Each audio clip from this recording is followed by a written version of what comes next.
01.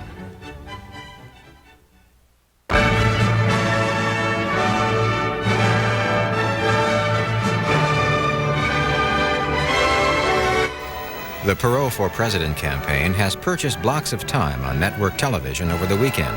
The time will be used to air some new so-called infomercials.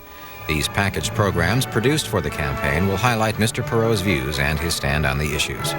We will now bring you one of those 30-minute commercials entitled Chicken Feathers, Deep Voodoo, and the American Dream.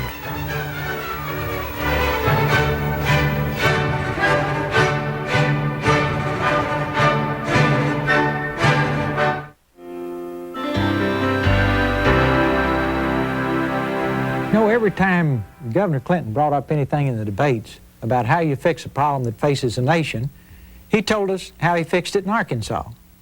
And as I listened to all of these examples of how problems would be solved for our country, I decided, well, this must really be interesting, and I should study Arkansas because I could probably learn a great deal myself about how to face, deal with, and solve these problems. Here is what I learned. It's fascinating. Now, before I start, I have to use my voodoo stick again, and it's not completely inappropriate because the first time as a boy I ever went to Arkansas, we went to the alligator farm. And this is a simulated alligator claw on a voodoo stick. So it reminds me of my first trip to Arkansas, where one of the things you could go see, this was before Disneyland, you could go see the alligators. Now, the great young lady, Ashley, that gave this to me just had a baby. She's fine, the baby's fine. Ashley, congratulations, and God bless you both. I grew up in Texarkana, Texas, 5 blocks from the Arkansas border. I know from my hitchhiking trips through Arkansas as a child, it's a beautiful state. But let's put in perspective just how big Arkansas is. This little red square here is Arkansas in the United States. The population of Arkansas is 2.4 million people, and that turns out to be less than the population of Dallas and Fort Worth, the Metroplex combined, the population of 2.7. Much smaller than Los Angeles with 3.5 million, or Chicago with 2.8 million, or New York with 7.3 million. So basically, Arkansas is a relatively small population state and a relatively small state in terms of its geographic area. Its annual budget is a little over $4 billion. Compared to the U.S. budget of $1.43 trillion, this little black sliver here is Arkansas put in perspective. So this is what I referred to in the last debate as the corner grocery store, and this is a giant industrial corporation here. Where would Arkansas stand in the Forbes 500 list if it were a business? Would be 248th. Ranks behind Toys R Us, Quaker Oats, and Chiquita Brands. So as corporations go, it's not a very big corporation. So you might say the governor's running a medium-sized business. And then the next question is, how well is this business being run? Let's come down to brass tacks now. On the economy, they rank last among the 50 states in median family income. Now, there's no place to go but up. That's the good news. On economy, Arkansas ranks last. It's 50th among the 50th states in the hourly wages for manufacturing workers. Not much manufacturing work in Arkansas. Manufacturing wages are the high-paying wages, the jobs of the future. In terms of disposable personal income, the people in Arkansas are poor. They're 48 out of the 50 states after 12 years of Governor Clinton's leadership and all these new programs he's put in Arkansas that he's told us about on television. In terms of people living above the poverty level, 46 states have more people living above the poverty level than Arkansas. It's 3 from the bottom. One of the poorest states in the United States after 12 years of Governor Clinton's leadership. Per capita income of its people ranks 47th, whereas 46 other states, people make more money than the people in Arkansas after 12 years of Governor Clinton's leadership. Tax fairness. Say, well, we don't have much money in Arkansas, but are the taxes fair? It's ranked behind 43 other states in terms of the equity and fairness of its tax system. And here's a man that plans to radically change our tax system in our country. We talked a great deal about the governor's programs for children, his wife's programs for children, their interest in children, and there's no question in my mind that their interest is genuine. But after 12 years, let's look at the results. In terms of child death rates in Arkansas, 49 states have a better record. There's only one state worse. Violent teenage deaths. 47th out of the 50 states, only 3 states have a worse record of teenage death than Arkansas. Babies born underweight. They rank behind 44 other states, and only 5 states are worse.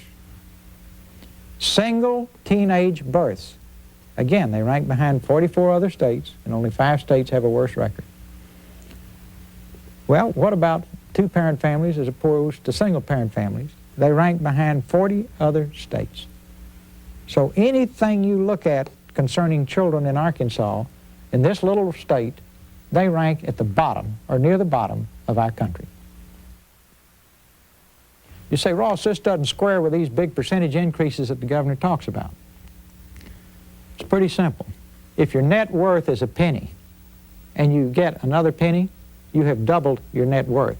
Whereas when you're at the bottom and you make a tiny little bit of improvement, you can show a significant percentage increase. The real test is where do you rank among the other states. And as you can see, Arkansas, after 12 years of Governor Clinton, is still at the bottom or very near the bottom.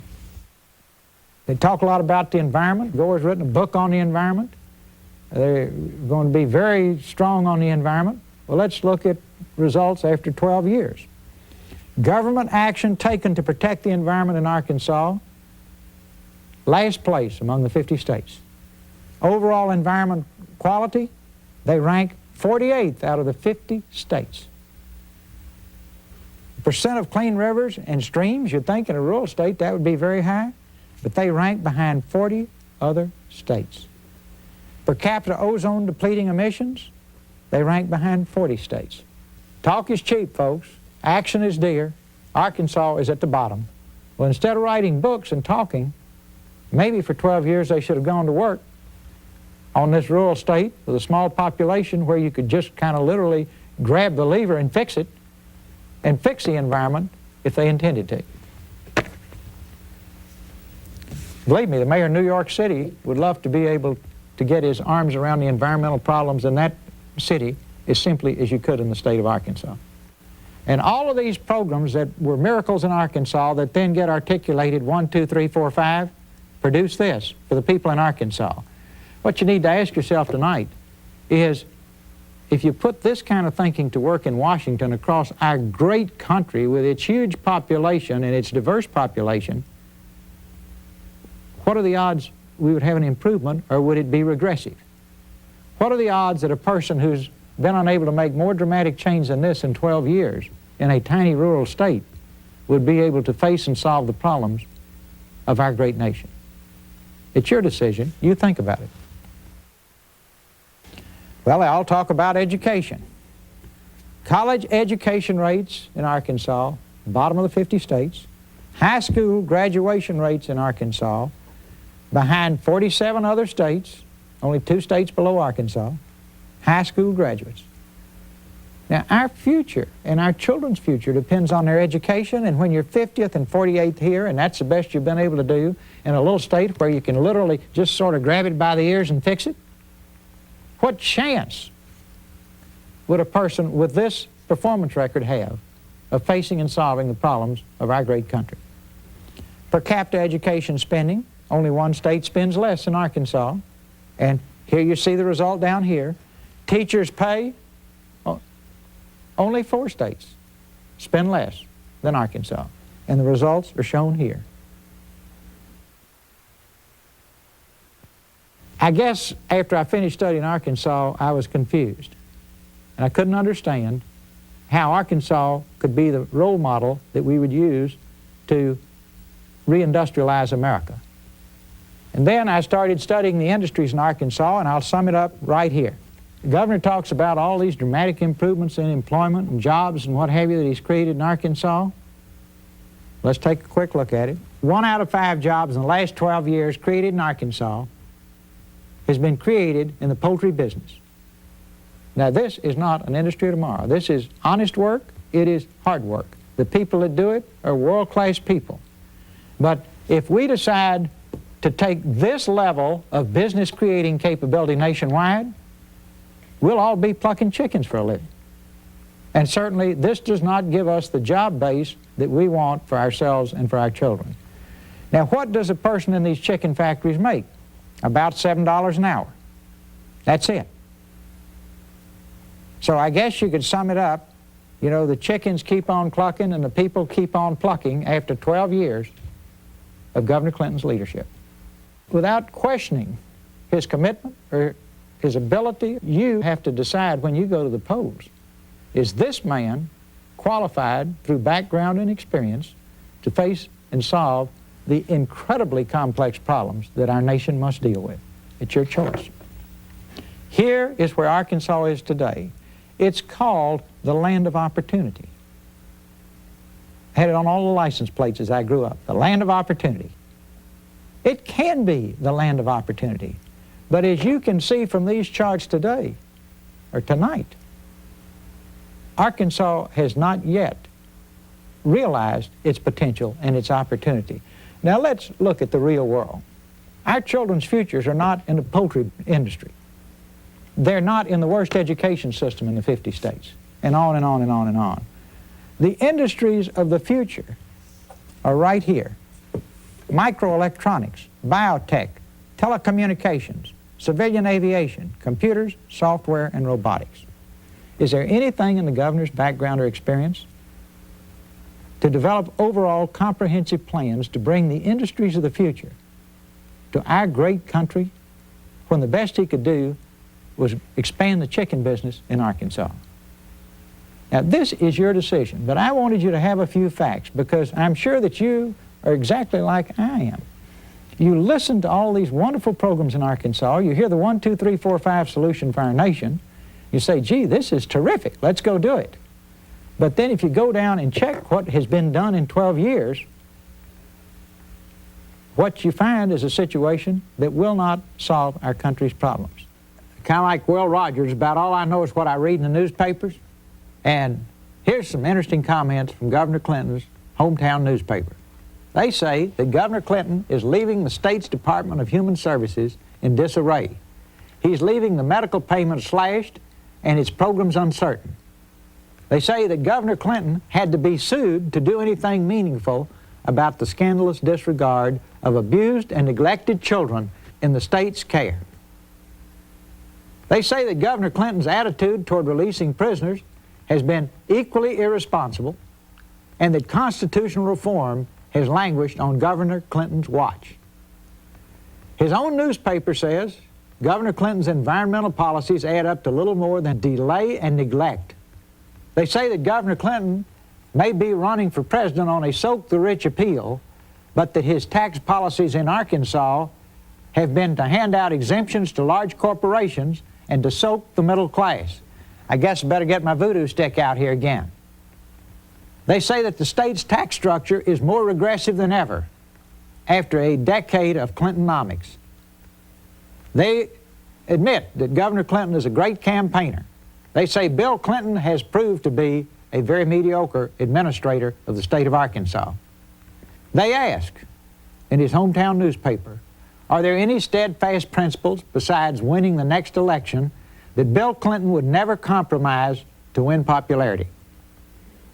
They say that Governor Clinton has mastered the art of equivocation and that there is something almost inhuman in his smoother responses that send a shiver up the spine. It is not the compromises he has made that trouble so much as the unavoidable suspicion that Governor Clinton has no great principles to compromise. His hometown newspaper goes on to say, how can we recommend him to America as a leader? Now let's take a look at President Bush's record in managing our country's economic affairs. I'm going to have to use my voodoo stick that Ashley gave me because, you know, back in the 1980, when he was running against President Reagan for president, he declared trickle-down economics is voodoo economics. Well, we can look at a 12-year record of it now. They continue to practice it. It's created a $4.1 trillion debt. We had a $1 trillion debt in 1980 when we started this practice. And again, I'll sum it up. Trickle-down economics didn't trickle. This is a huge burden for us to bear. We can't pass it on to our children. Now, if you understood managing money, you'd never let this happen. 70% of our $4 trillion national debt is due and payable in 5 years, and they do that to keep the interest rates low. But every business person listening to me tonight knows that you don't finance long-term projects with short-term money. And everybody that's quick with figures has already figured out that if interest rates move up 1%, it adds $28 billion to our debt. Just that little fluctuation in interest rates, because we have 70% of it financed short-term. Again, they just don't know how to manage money. Now, the money they're managing used to be your money. The debt they're building up belongs 100% to you and me. You need somebody up there who knows how to watch the cash register. The net effect of this is, through this mismanagement, is everybody west of the Mississippi's income taxes, ordinary income taxes from individuals that come into Washington, go strictly to pay interest on the national debt. I don't have to tell you that interest does not buy anything for us. Now, if you can take 4 more years of this, God bless you, I can't. Another indication is, as a result of this, the dollar continues to deteriorate, and what used to be $1 in 1950 is now 18 cents today. As you know, it's not only how many dollars you make, it's what will $1 buy. Well, $1 is buying less and less and less because of the mismanagement of our country's economy. And the fact that the people in Washington, and specifically the president, don't understand business. And our problems used to be those of the Cold War. Our problem now is to rebuild our country, to reindustrialize our country, and to put our people back to work. There's only one candidate running that has done that in his business career. It's up to you. Pick the person you feel will best serve you. I bring this chart to your attention because it shows that the people in Washington, the president specifically, don't understand business. The number of manufacturing employees in our great country is now less than the number of employees, local, state, and federal, at all levels. To be a superpower, we have to make things. To be a great country, we must manufacture. The highest paid working jobs in the world are manufacturing jobs. And yet, during the past 12 years, when President Bush has been in Washington as vice president and president, and was in charge of deregulation as vice president, we've shipped whole industries overseas.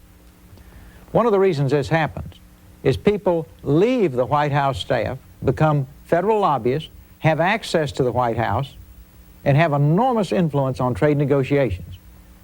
And if you want to see something that I cannot understand at all, it's a number of very senior level people in the president's campaign staff are foreign lobbyists on leaves of absence.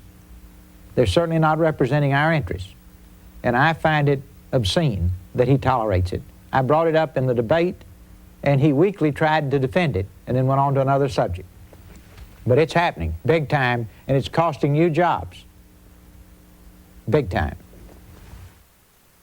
The net effect of this type of hands-off, closed-eyed, hands-over-the-ears management is this right here.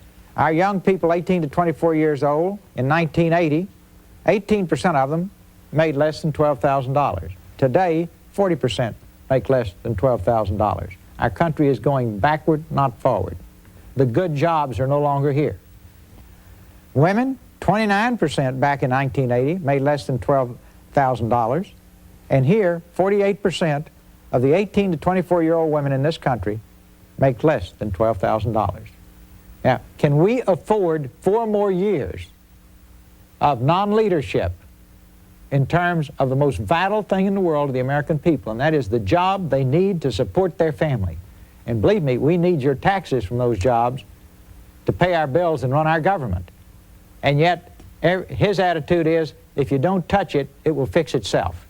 So far, it's gotten worse. If you elect me, we're going to touch it, and we're going to fix it, and we're going to rebuild the industrial base in this country, and we're going to make the words made in the USA the world standard for excellence once again. Finally, here's the one that breaks my heart. When I was a young man, it took less than 2 generations to double the standard of living. There's the American dream right there. You could come from a poor family and live the American dream, go to college, be anything you wanted to be. Because of the damage I have just described here, with President and Vice President Bush in charge of the whole thing, had deregulation in the 80s. He had the wheel as captain of the ship from 88 to 92. Here's where we are today. Here is where we are today. It takes 12 generations to double our standard of living. Now, if you can live with that, if you want to just continue drifting forward, cast your vote for President Bush. If you want to fix this and get back down here where we have the American dream again, I have pledged to do that, and we'll all have to work on it, but we can do it. And when we've done it, we will feel so good about it because we did the right thing for our children. In the mid-80s, Iraq, under Saddam Hussein, gassed thousands of helpless Kurds. Our great country, the land of the free and the home of the brave, with Vice President George Bush in charge of anti-terrorism, gave full diplomatic recognition to Iraq in that same year that he gassed thousands of Kurds. Now, as president, on July the 25th, 1990, with instructions from Washington, Ambassador Glaspie told Saddam Hussein that we would not become involved with his border dispute with Kuwait. The oil wells are right there at the border. We were offended when Hussein took the whole thing. And you know the rest of the story. Our objectives in that war were to get rid of Saddam Hussein, his nuclear, chemical, and bacteriological, and give Kuwait back to their country back. At the end of the war, we returned Kuwait to the Emir, but Saddam Hussein is still in power. He still retains his nuclear, chemical, and bacteriological capability. We incurred a tremendous price under the leadership of George Bush and did not accomplish any of our primary objectives. Certainly, we cannot send American troops to fight and die so that the Emir of Kuwait can continue to live a life of royalty in an absolutely undemocratic country. We had to accomplish those other objectives also. We failed. Let's go to business now. In the 80s, Vice President George Bush was in charge of deregulation. In 1984, the President and Vice President were officially told about the savings and loan problem. They were told it was a $50 billion problem. But the PAC money kept coming in. And the biggest crooks in the world were around those savings and loans, and they were buying and paying for Washington at every level in the most flagrant way you can imagine. Whole books have been written about this. Well, the net measurement, as far as you and I are concerned, is that our government didn't even act until after the 1988 election. At that point, the problem had mushroomed to several $100 billion. That's coming right out of your pocket and my pocket. You and I never got any of the benefits, but boy, do we pay the price. We have paid a high price for the 1988 elections because the savings and loans were allowed, and the banks were allowed to deteriorate for 4 years so that we could do that. Now, listen carefully to what I'm about to say. It's a matter of public record now that they're holding up bank and saving and loan failures until after this election. At least 100 banks and savings and loans will fail right after the election. Congress should have appropriated $60 billion this year, and the president should have demanded it, but everybody sat on it because it wasn't politically correct to let us know that was happening. But right after these elections, you're going to see a whole series of bank and savings and loan failures. You can read about it in the Washington Post. You can read about it anywhere you want to. It's all over the place. Nobody talks about it. I thought we ought to bring it up tonight because look at your wallet. The payment of that debt is going to come right out of your wallet, and you got none of the benefits. As president, when he was running in 1988, he said, "Watch my lips, no new taxes." In the Tax and Budget Summit, they raised our taxes and told us if we would take that tax increase, we could balance the budget, put our house back in order, and rebuild our country for our children. They never told us, and even I didn't know, that they appropriated $1.83 of new spending for every dollar they raised. In effect, they just created a massive increase in the debt. This is voodoo economics, live over television. The president, in all candor, just ignored our economy as vice president and president. As president, repeatedly he said we were not in a recession. You knew we were in a recession. You were out of work. I knew we were in a recession. Everybody that can count knew we were in a recession. But he didn't know we were in a recession, and I don't think he knew. He was so preoccupied with diplomacy around the world and so focused on the gridlock between White House and Congress, where he got up every morning and accused Congress of everything that wasn't happening. Congress accused him, and that did not serve the American people. We cannot have gridlock. Here's a man that thinks computer chips and potato chips are the same. One of his senior economic advisors. Now, I love these economists. You know, both of them constantly quote their economists. Governor Clinton's got the Nobel Prize-winning economist. George Bush has got his economist. Thinks computer chips and potato chips are the same. Had a truck driver ask me the other day, he said, "Ross, did you ever know a rich economist?" Confused me for a minute. I said, "No, I don't think I did." Why? He says, "Well, if these old boys are so smart, why aren't they rich?" Well, folks, the economists put us in this mess we're in. Their theories got us where we are. And believe it or not, it's computer chips are the same as potato chips. If we were just planning a picnic, instead of trying to plan a future for our children, chicken and potato chips might be exactly what we need. But in the serious business of our country's future and our children's future, isn't it fascinating that we have two of the three contenders who just don't have any business experience or money management experience and have a record splattered all over the place proving that they cannot deal with the issues that will determine your job, your future, and most importantly, your children's futures. So we got the chicken man and the potato chip man, and you got me. And what you need to decide as you go to vote on Tuesday is which of the three candidates has any knowledge at all. I won't say the best. Which of the candidates has some knowledge on managing money? And believe me, we've got big-time experience by Clinton and Bush in mismanaging money. Which of the candidates knows how to create jobs? There's only one that has any experience at all. Which of the candidates only belongs to the people and hasn't taken a penny from foreign interests? There's only one candidate. Which of the candidates did this just for the sole purpose of serving his country and has agreed to serve without pay as a matter of principle?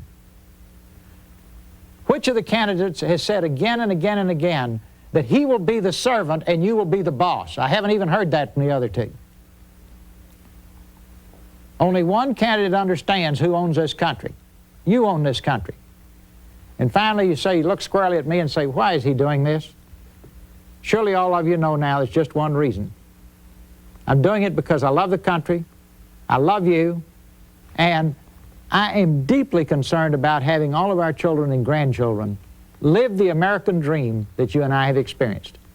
Potato chips and chickens are not America's future. Good night.